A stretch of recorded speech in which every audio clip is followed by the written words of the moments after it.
Hello everybody, it's a great pleasure for CoreShares to be taking part in this Humans Under Management conference. Many of you may already know the CoreShares brand and business through our innovative range of exchange-traded funds which trade on the Johannesburg Stock Exchange. These funds give broad exposure to a number of different asset classes and markets. We also have a complementary suite of collective investment schemes also available to local investors. Ever since I came across the term humans under management, I must say it immediately appealed to me because I have certainly come to appreciate through my own career the importance of humans and their interaction with savings products.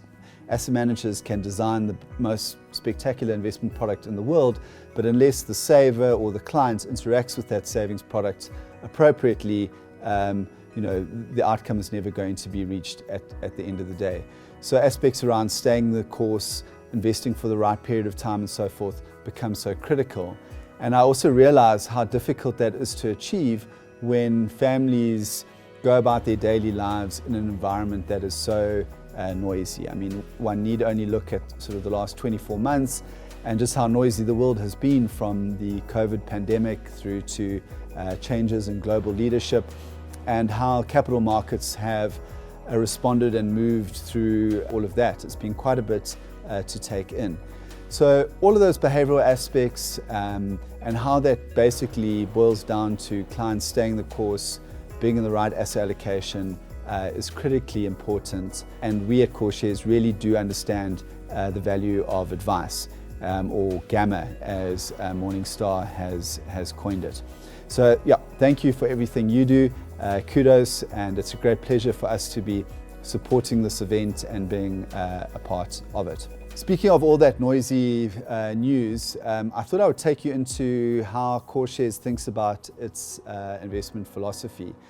And in many respects, it is also about categorizing those events that one can work with on an ongoing basis that are controllable, and those aspects that are uncontrollable. And lots of the news that we are hit with every day, whether it's changes in interest rates, changes in currency, the gold price, whatever it's going to be, they are fairly uncontrollable near-term events that are very difficult to work with in terms of building an investment solution and working kind of through the investment puzzle.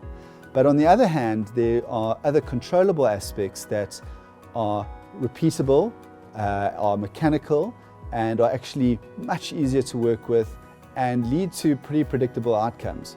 So if I were to work through them, firstly you have asset class returns through time.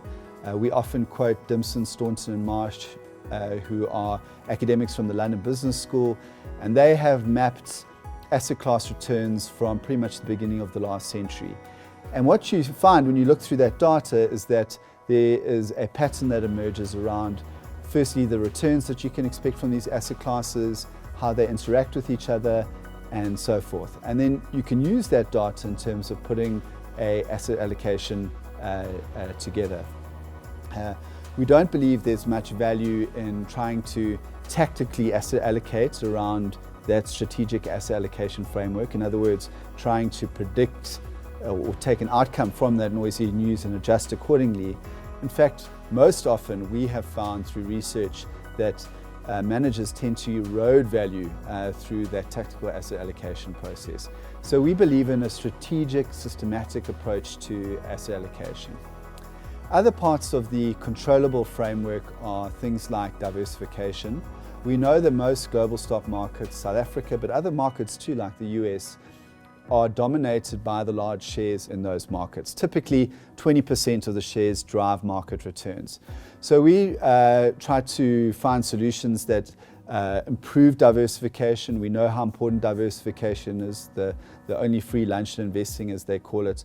So through using index design, ensuring broad diversification within solutions. That's something that you can work with upfront and is pretty controllable. Then there is cost, and we know the importance of cost. In fact, Morningstar is quoted as saying that cost is is the most important part of a savings product. So if you were to close your eyes and try and make a selection amongst a whole bunch of funds, if you use cost as the starting criteria, it would be a pretty good step forward. And cost again is controllable. So through using these various pillars of controllable aspects, we try to piece together an investment solution that hones in on the client's goals, that is mapped to the client's goals in a sort of a very contemporary way.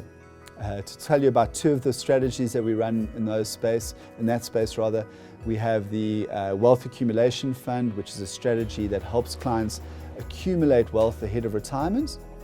And then we have the Stable Income Fund, which is for clients who are already in retirement, have a pot of savings that they're now needing to draw against in a reliable way. So structuring an income stream that'll keep up with inflation through time.